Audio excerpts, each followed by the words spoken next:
ਮਿੱਤਰਾਂ ਦਾ ਨਾਮ ਚੱਲੇ ਤੇਰੇ ਸ਼ਹਿਰ ਨੀ ਜੱਟ ਨੀਰੀ ਜ਼ਹਿਰ ਨੀ ਉਤੋਂ ਯਾਰ ਕਹਿਰ ਨੀ। बिस्मिल्लाहिर्रहमानिर्रहीम। Hello and welcome every students. उम्मीद है आप खैरियत से होंगे और सर्दियों की छुट्टियां बहुत अच्छी गुजार रहे होंगे। बेटा जी छुट्टियां हैं, साथ साथ छुट्टियों में ज़ाहिर है पढ़ना भी है आपने। हम लोगों ने अपने मेरे चैनल पर आप सबको खुशामदीद विजडम वे विशिजात खान। हमने पहले फुल बुक के फिजिक्स के हमने न्यूमेरिकल कर लिए थे। अब हम लेक्चर मुकम्मल करने जा रहे हैं। तो पहला चैप्टर हमने पहला टॉपिक कर लिया था, आई समझ simple harmonic motion, mass spring, motion of mass attach to spring, ये कर लिया था।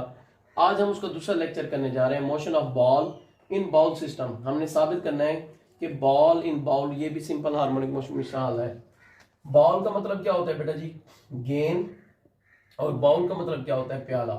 अब हमने साबित करना है कि गेंद और प्याले का निजाम सिंपल हार्मोनिक मोशन होता है। अब देखें कैसे, मैं आपको एक पिक से समझाता हूं। फर्स्ट करें, ये हमारे पास क्या है? एक बाउल है, ठीक है बेटा जी।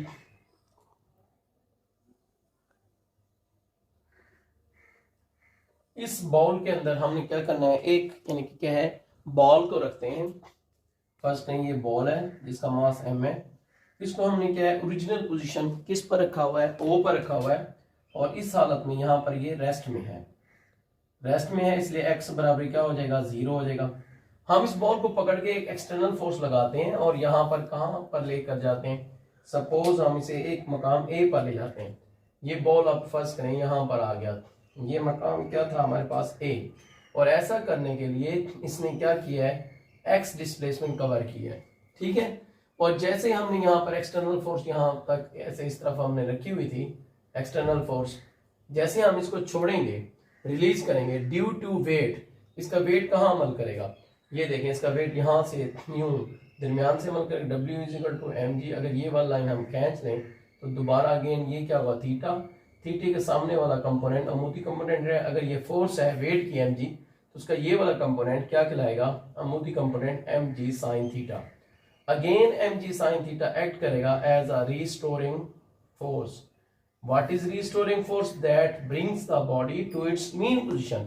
Restoring force क्या होती है? जो किसी बॉडी को अपनी मीन पोजीशन पर लाती है। तो ये मीन पोजीशन O पर दोबारा आएगा जब यहाँ से इसको यहाँ पर ये रेस्ट हालत में होगा, लिहाजा इसलिए यहाँ पर A मकाम पर इसकी वेलोसिटी क्या हो जाएगी? 0, जबकि एक्सेलरेशन यहाँ पर क्या होगा?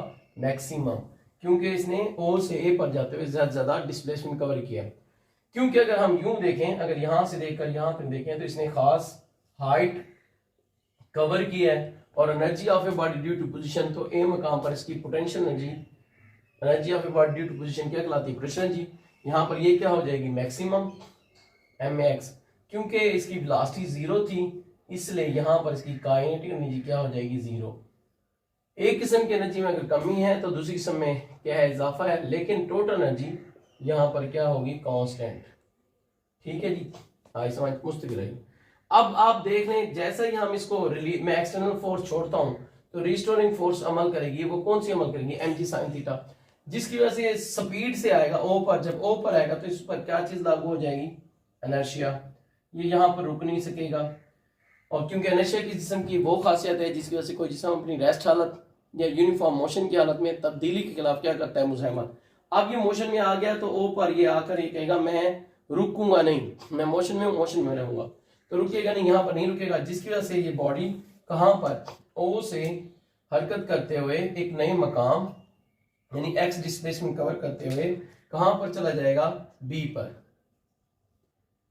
ये हमारा मकाम क्या है? B है। और ये B पर दोबारा अगेन, क्योंकि इसने डिस्प्लेसमेंट कवर किया है, तो एक्सेलरेशन हम यहाँ पिछले लेक्चर में पढ़ के आए थे, सिंपल हार्मोनिक मोशन में एक्सेलरेशन डायरेक्टली प्रोपोर्शनल होता है -x के, ठीक है ना। जितना डिस्प्लेसमेंट कवर ज्यादा करेगा कोई जिस्म, उतना उसका एक्सेलरेशन क्या होगा? ज्यादा। लिहाजा बी मकाम पर भी वही सूरत हाल होंगी जो ए पर थी, यानी यहाँ पर आकर रुक जाएगा, वेलोसिटी क्या हो जाएगी? 0, एक्सेलरेशन क्या हो जाएगा? मैक्सिमम, क्योंकि ज्यादा डिस्प्लेसमेंट कवर किया, क्योंकि वेलोसिटी 0 थी। अगेन यहाँ पर काइनेटिक एनर्जी क्या हो जाएगी? k dot E, k stand for kinetic, E stand for energy. Kinetic energy भी क्या हो जाएगी? 0। जबकि दोबारा अगेन यहाँ पर ये देखें, क्योंकि कप अगर ये देखें ये सरफेस है of earth, surface of earth से कुछ हाइट पर ये चला गया, तो यहाँ पर पोटेंशियल एनर्जी ए मकाम पर क्या हो जाएगी? मैक्सिमम, जबकि टोटल एनर्जी यहाँ पर क्या रहेगी? कांस्टेंट। ठीक है। और जबकि हम यहां देखें मीन पोजीशन, ये है उसकी मीन पोजीशन, ठीक है। और ए और ये बी, ये दोनों हैं इसकी एक्सट्रीम पोजीशनिंग।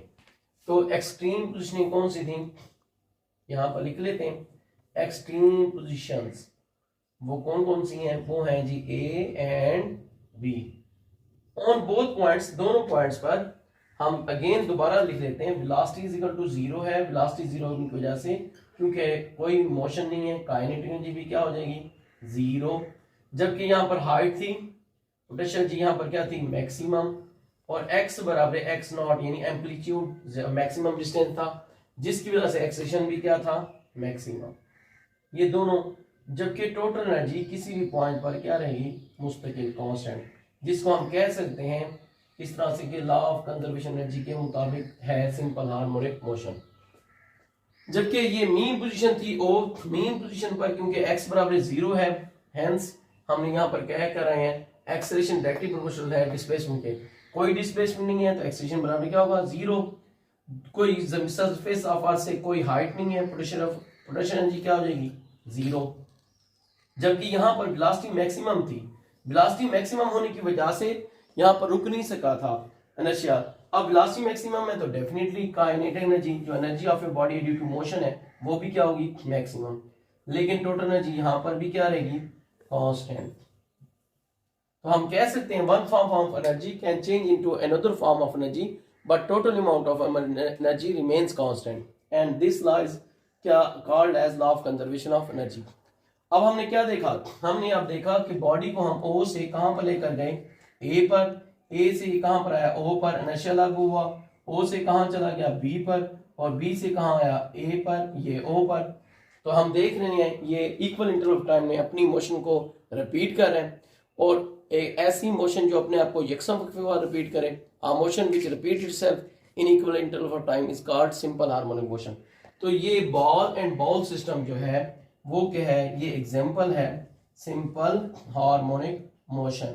और इसमें क्या होता है एक्सेलरेशन डायरेक्टली प्रोपोर्शनल होता है डिस्प्लेसमेंट के, और इसकी जो है मोशन की डायरेक्शन ऑलवेज क्या होती है ओ से अगर ए पर भी ले जाएं और ओ से बी पर भी ले जाएं तो ये वापस कहां पर आएगा ओ पर आएगा, मीन पोजीशन पर है। तो ये जो आज हमने पढ़ी एग्जांपल वो है motion of ball and ball system is called, ये है सिंपल हार्मोनिक मोशन की एक मिसाल है। उम्मीद करते हैं बेटा जी आपको ये टॉपिक बहुत अच्छी तरीके से समझ आया होगा, और इस दफा जो बेटा जी एग्जाम है उसमें एनालिटिकल क्वेश्चन भी पूछे जाएंगे, एप्लीकेशन भी पूछे जाएंगे। बेहतर है अच्छा स्टूडेंट जो है ना तो फिगर के साथ और बिल्कुल साफ सुथरा करके लिखें, तो इंशाल्लाह मैं उम्मीद करता हूँ ये वीडियो आपके लिए एनुअल एग्जाम में अच्छे मार्क्स लेने के लिए हेल्पफुल होगी। मेरी आपसे रिक्वेस्ट है अगर आपको मेरी वीडियो पसंद है तो आप इसको लाइक करें, शेयर करें, और लाजमी आप अगर मेरे चैनल पर कोई न्यू है तो इसको सब्सक्राइब भी लाजमी करें ताकि मेरी लेटेस्ट वीडियो आपको मुसलसल और इनके बाकायदगी से मिलती रहें। ओके, अल्लाह हाफिज। अगर तुम लोग नए हो तो सब्सक्राइब करो, वो जो लाल वाला बटन है उस पर कुछ भी फेंक के मारो, ये माइक फेंक के मारो, ये कैमरा फेंक के मारो, मैंने उल्टा बोल दिया लेकिन मुझे फर्क नहीं पड़ता है, बस सब्सक्राइब करो, मुझे नहीं पता।